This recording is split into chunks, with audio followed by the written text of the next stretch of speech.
Bonjour, bonjour, bienvenue dans l'univers Corf, l'expression du corps par le sport.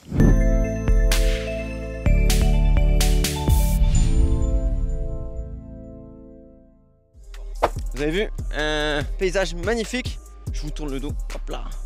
Je vais vous parler de Kelas Fuga. On est sur la DU2. C'est une chaussure destinée à Sky Race essentiellement. Elle a été vue ici dans les montagnes de Gongar. C'est glacé concrètement, seconde montagne la plus haute du monde. Donc je vous laisse imaginer l'état de ce genre de montagne très technique. Et il s'avère que cette chaussure elle est faite pour le technique.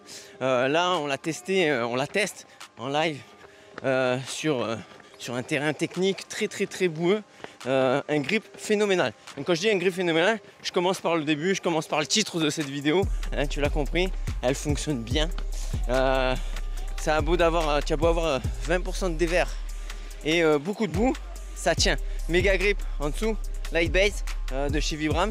On sait ce que ça vaut Vibram et on rajoute ça chez Kelas et ça fonctionne très bien. Ça tient ou pas alors? Ça tient au pavé?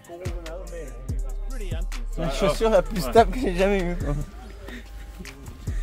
Un drop de 8 mm, donc il y a quand même du confort pour une chaussure qui est technique. Elle est un peu hors catégorie. Quand je dis hors catégorie, c'est que on s'attend pas souvent, on va dire que ses concurrentes, elles vont souvent être minimalistes. Là, elle l'est pas du tout. Elle est un peu fatasse, elle est très équilibrée et surtout une énorme stabilité. La stabilité, c'est son fort.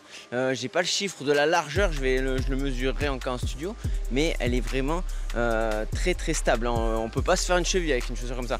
Et ça va être son public. Tu veux de la stabilité, tu veux du grip, tu veux pouvoir aller en montagne tranquillement, aller sur du très technique, tu vas te régaler. Au niveau de la taille, moi je suis en 42,5, ça se passe très bien. Au départ quand tu l'enfiles, légèrement plus fité, moi j'ai l'habitude, vous avez la EX3 en test qui est juste là, où il y a vraiment beaucoup de place. Là il y a beaucoup moins, on est beaucoup plus fité, normal parce qu'on est sur une Sky Racer, on est sur quelque chose de un petit peu plus dynamique et du coup un peu moins de place dans la toy box, un peu moins de place globale. Il s'avère que la chaussure se fait, au bout de quelques kilomètres, il y a un petit peu plus de place qui se crée.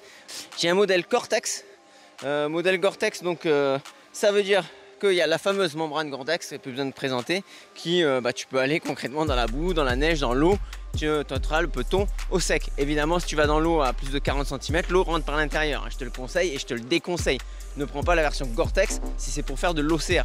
Là typiquement c'est une très bonne chaussure si tu la prends classique et en OCR elle va être très solide et elle va bien accrocher au niveau de la boue. Je ne l'ai pas encore testé, je vous mettrai ça en commentaire dès que j'ai l'occasion d'aller tester sur obstacle. En tout cas là on l'a testé sur plaque en acier glissante, sur pavé glissant, ça tient la route et je pense que c'est une des meilleures chaussures en termes de stabilité et de grip.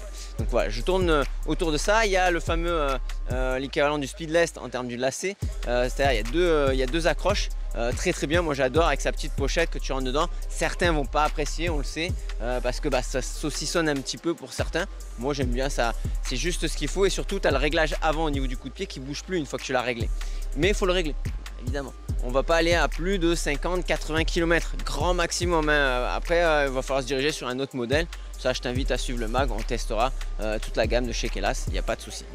Alors, ce qu'il faut savoir quand même, cette chaussure, elle est faite pour le Sky Race comme je disais. Donc là les univers béton, bitume, tout ce qui est raide, ce qui est bien dur, ça tape, hein, faut du pied. Il s'agirait pas de faire un 10K avec ça, hein, on est bien clair. C'est pas très souple. Par contre c'est dynamique, du coup tu sens pas les crampons. Il y a vraiment comment ça s'appelle, semelle de propreté qui doit bien faire le taf là quand même. Et la semelle intermédiaire idem est bien présente. Mais c'est large, il y a de l'emprise au sol. Clairement, tu n'iras pas faire de la piste avec ça. Voilà. Et là pour le coup, en Guada, tu sais plus là je parlais de la Guada, j'avais le EX3. C'était bien, je les adore les X3. Par contre pour le coup j'aurais vraiment préféré avoir les DU2, les choses que j'ai là au pied qui sont tout pleines de gadou. C'est un grip mais alors phénoménal. C'est un chouïa lourd en sensation.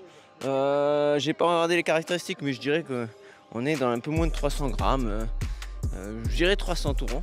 mais c'est juste en sensation. Alors tu as une sensation aussi de pâteau, hein, forcément c'est très large. Alors ceux qui ont des problèmes de stabilité, le feu. Les sportifs, c'est le moment où on parle produit. On va parler un petit peu technique. Et y a Pipa qui nous accueille. Merci déjà avant tout pour l'accueil. Merci pour cette aventure. Merci de venir en Chine, c'est génial. C'est vraiment c'est extraordinaire, ça fait déjà que quelques heures et on en prend plein les yeux. Et on va parler technique, donc on va démarrer, je te laisse démarrer. Et la DU en premier, DU2. Donc on a deux modèles principaux, il y a le EX et le série DU. Donc le DU en anglais c'est Down Up, donc c'est vraiment pour des courses très techniques et surtout pour les montées et les descentes qui sont très techniques. Donc développé en Asie, c'est vraiment c'est parfait pour les trails en Asie où on a vraiment le terrain qui est très divers, qui est très compliqué. Tu as beaucoup de cailloux, tu as beaucoup de bois par terre. Très technique et Sky Race donc du coup. Voilà. Pour le Sky Race c'est très bien, donc c'est un tout petit peu plus lourd parce qu'il y a plus de matériel. Du coup là c'est la stabilité, c'est hyper visible là parce que ça bouge pas. D'accord. Tu descends. Voilà. Ok. Et là en version bois du coup. Oui, c'est ça. Et puis aussi avec le Gore-Tex. Donc c'est ça ce que tu portes en ce moment. Tu vas essayer en Gonga, on va voir commencer avec la météo là-bas. Ok. Et en méga grip pour ce qui est du grip. Il y a le light base. C'est un light base, ok. Donc même si c'est 300 grammes, c'est le minimum que tu peux faire avec le grammes. Ouais. C'est plus léger comme matériel. Et puis en termes de drop, c'est 6 mm. Oui. Donc assez classique. Beaucoup de couleurs différentes. Là, le Gore-Tex, on a vraiment fait ce modèle-là pour Gonga. Parce que il y a glacier. Pluie, ça change tous les 30 minutes.